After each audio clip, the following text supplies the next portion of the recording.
Hello and a warm welcome to another episode. My guest today is Gordana McNamara, a vibrant user of my book Funky Flywheels. Together we discuss her journey in applying my frameworks to achieve tangible results. Gordana embodies the ideal Funky Flywheels ambassador. After 14 years of running her own marketing agency, 7 years of optimizing B2B tech startups, she now builds scalable sales engines. As a self-described HubSpot nerd, she bridges system implementation with strategic frameworks, making Funky Flywheels operational in real business environments. This episode is perfect for all the Funky Flywheels readers out there who are eager to discover practical ways to implement the strategies from my book. Enjoy and happy to welcome Gordana.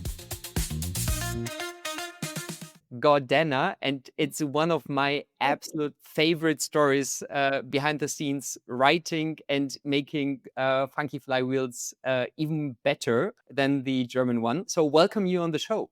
Yeah, thank you, Björn, so much. And finally, we speak. Before we've only communicated in writing and commenting on the book and editing. Yeah, and I absolutely love that because it's obviously our day-to-day work, and as go-to-market and sales and marketing leaders in the SaaS and B2B environment, these are the things that I'm passionate about and I love working on. And being able to read the book was just so amazing and spend time on it. And then what was like super interesting, and that's like how we connected, was like because I had the Google version and open on my desktop. So anytime I was like, okay, am I looking at everything? Am I thinking about this strategically? What are the strategic options? And then when I go further into the details, am I really looking at every little detail, and how can I actually measure that and do it very fast? So, I wouldn't want to be spending time researching it. And then there I had it in one view. So I had it open all the time. And my access keeps expiring. So I want it back. Now you have the official one, the official version. But before we dive into, because when you told me that you are working intensively with Funky Flywheels, I thought, oh wow, this is so cool. It's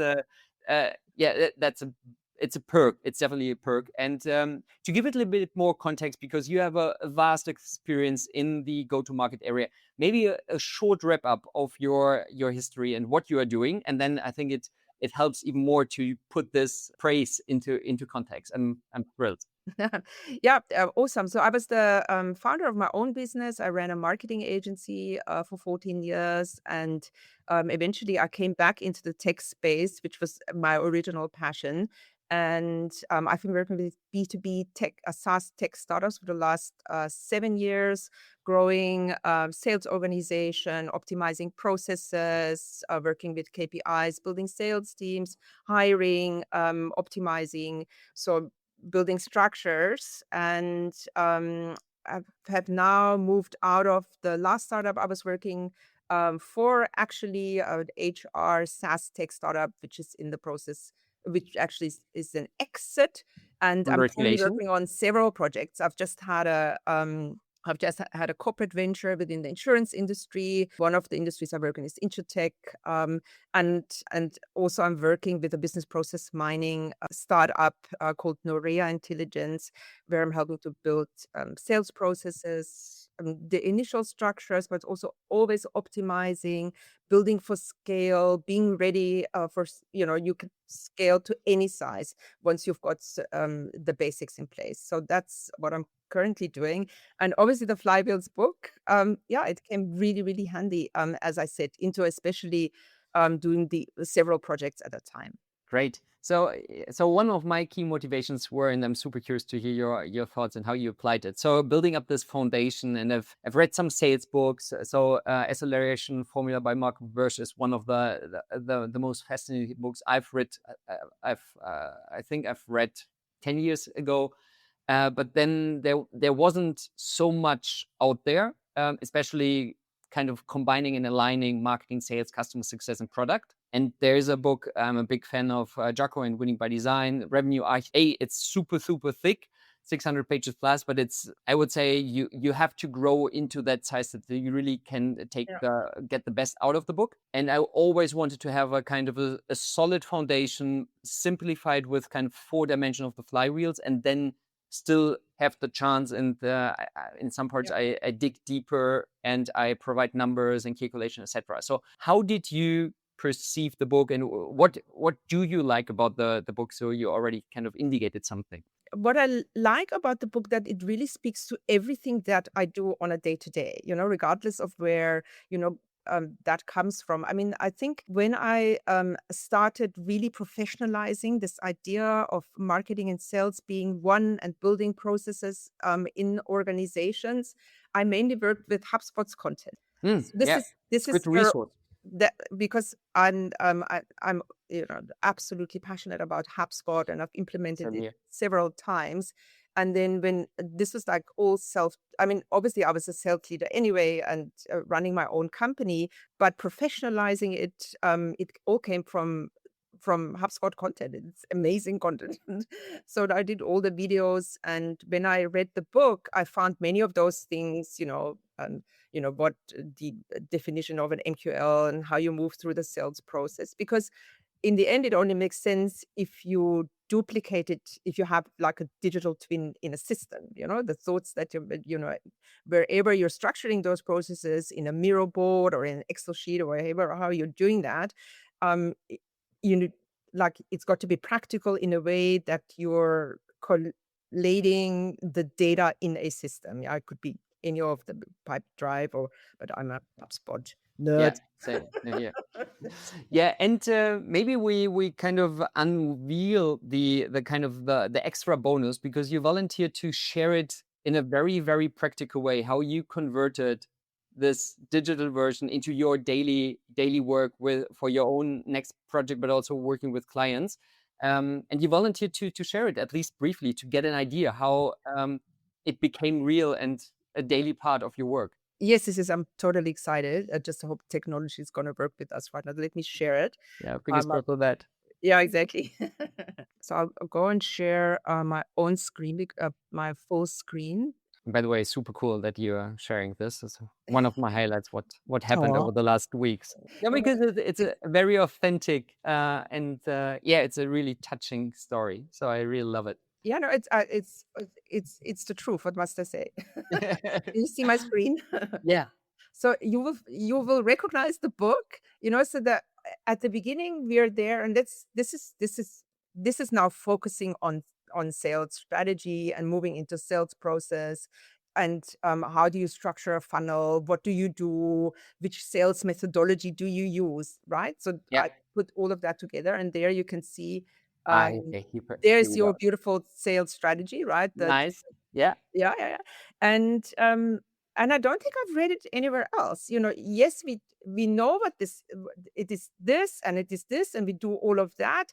But actually, having it in an overview like this, and then when you're doing this, and you could do the strategy every quarter, every time you're working with a startup. I mean, anytime, this is really, really relevant. What I loved about it, that I can look at this, and like for every project or every quarter, I can see, okay, which strategy do I actually choose? And what is awesome here, that it tells you, for which ACVs is this actually really relevant? I mean, I don't have all of them. It could be, there's some of them founder-led strategy, product-led yeah, strategy that are missing here. I mean, this was just the environment that I was working in, but the beautiful explanations that certain sales strategies work for certain ACVs, and then you can make it, and then you do different things within these. So yeah. I really love that. That's all in German though, or partly in German, partly in English. That's like me. Yeah, no, You, no worries. But it's yeah, I think it gives a very good sense how you've been working and how you're translating it, and yeah, yeah, it's super cool because maybe you've heard that the other podcast where I have a mentee and we communicating via WhatsApp, and he's reading the book. He has kind of marked it all over the place, and then he's kind of sharing some framework like this, and then he's asking for any kind of feedback. So it's really cool to see how people actually work with the book. So it's fascinating. It's really cool. Thanks. yeah, yeah. I heard the story about the mentee. I didn't know all the details, but Yeah. yeah, no, I actually do love the book. Yeah, and then you can individualize that for every. So you decide on some of the strategies here. This would be for This would be for higher ACVs, and then you can like individualize it. What are the activities that you're planning to do? And then you're moving into, and then don't be shocked. Oh. Okay, you took it seriously. Wow. No, no, I always take it seriously. So this is, but you know what this is. This is basically your this is your whole sales process. Yeah. So Yeah, this is if you yeah, go in the top, and I used to do this on Excel sheets, but I almost find it's a template that you can find on Miro actually. yeah, yeah. I find actually for presenting, this is maybe a bit easier. Doing it on Miro whilst it doesn't look so nice. But here you've got the funnel stage. You can decide top end, mid-end, and end of the funnel. And below you have the HubSpot phases, which are mainly lead life cycle phase and lead status. So the life cycle phase is obviously the most important one, and which was really nice to see the other day that HubSpot actually has got they only ever had opportunity. Now they have negotiation as well. And that's really important for reporting, for the reporting Yeah, structures. yeah. Um, Mine look yeah, very. then you define what is what, and what is really nice is all is in the book. You can have if you don't know them, but obviously coming from a strong HubSpot background, that's the the HubSpot came from an inbound led MQL strategy, so marketing qualified leads. So that was the big thing about them. But a lot of people don't know what an MQL is or what an SQL is, or when if you're not professionalizing that, this is a new thing. And the book explains it very nicely. And then you can, and then here the sales strategy comes in. So because in the doing, then you then detail it what you're actually doing in these phases, and that's depending on the strategy. Yeah, So what I find cool, so you were able to decide on a strategy, and then what is important, what we call in German to not be uh, you don't want to lose track. We say verzetteln. You don't want to do yeah, that, yeah. So right? you won't get to get lost. Yeah, To get lost in the details. So because if you've chosen for a strategy, then the doing is based on the strategy. You're not going to run off and do everything, which you also can't. You've got to say no to certain things. If this is not a marketing-led strategy, then placing Google and LinkedIn ads is not right. it's so cool to see how you applied it, and mine looks so the details of working with clients and investments look pretty much alike. So it's super cool to see it Yeah. without knowing. So I just shared the book with you, and the translation is very much alike. Super cool. And there you can also the other one what I really liked, this, I mean, I haven't even used everything, but what is also in the book, this is a big thing for us sales leaders, is which sales methodology do we use, right? And that's also not, I mean, yes, the scaling big companies, they all know it and they're all trained on it, and they are, they're the ones that are specialized in MedPick, or they're specialized in value selling. And then if they're looking for a MedPick specialist, then it can only be that. But it's important to decide, even if you're scaling startup, it would be good to decide what is the sales methodology that you're using. And for this, in this instance, we said, okay, fine, let's use MedPick, and what are the details of that? And then you can see that MedPick isn't so nicely structured. It doesn't, as you go from the top to the, Exactly. So I always have the twist in my head. So it starts with acronyms which are not following the customer journey. But yeah, exactly. So you can see the identified pain, which is which is the I in it, MedPick, is actually in the beginning. It's at the top end of the funnel. So I've put it in there where it belongs. And what is also nice that in the discovery call, in this instance, we decided to use SPICE, the SPICE framework. yeah, So you are allowed to use combinations, or in the startup we were before, we actually used a very simple one, which was Bunt, and we added value selling. So, I mean, the yeah, combinations are possible for all of yeah. And that's why it just came so that I invented my own framework. So basically it's a combination between Spiced and Medic, because I had these kind of that twist in my head that it's not following the customer journey. I'm a big fan of whether you call it context or situation, then it's urgency pain. So this is alike, but then you need, if you go, at least for proper B2B sales, you need all the alternatives taking place. So yield effect and others. Cost of inaction is a big thing, but also to align with all the stakeholders. So and nowadays we have 5 to 7 stakeholders, directly, indirectly. So we should be aware. And this is, for example, not covered in SPICE. But we could go over and over, but it's great. Is there any, because I'm very conscious about your time, so because we are already on the edge of overrunning, maybe a last nugget of a last kind of piece where you really, what you truly love about. So no need, because I think it's already enough of praise, but maybe a last nugget before we finish it off.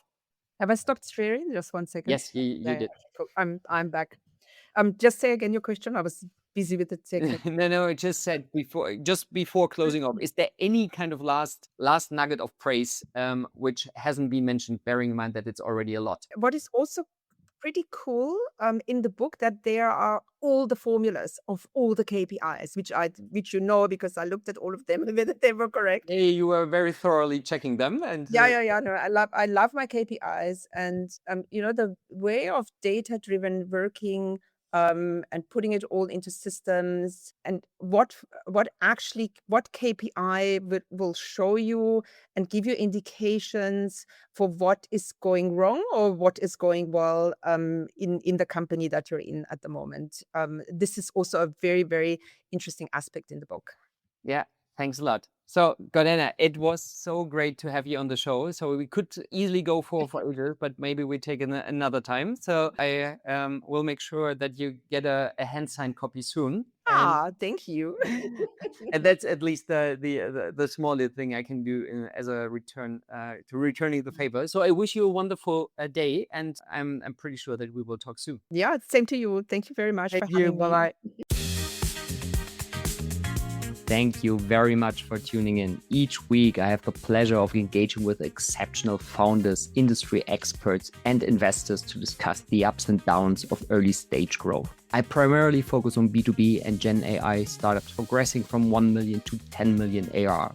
We share valuable lessons and best practices for scaling quickly and efficiently. If you enjoyed this episode, I'd love to hear your thoughts. Feel free to give me a feedback on LinkedIn or give it a thumbs up. I can't wait to see you in the next one.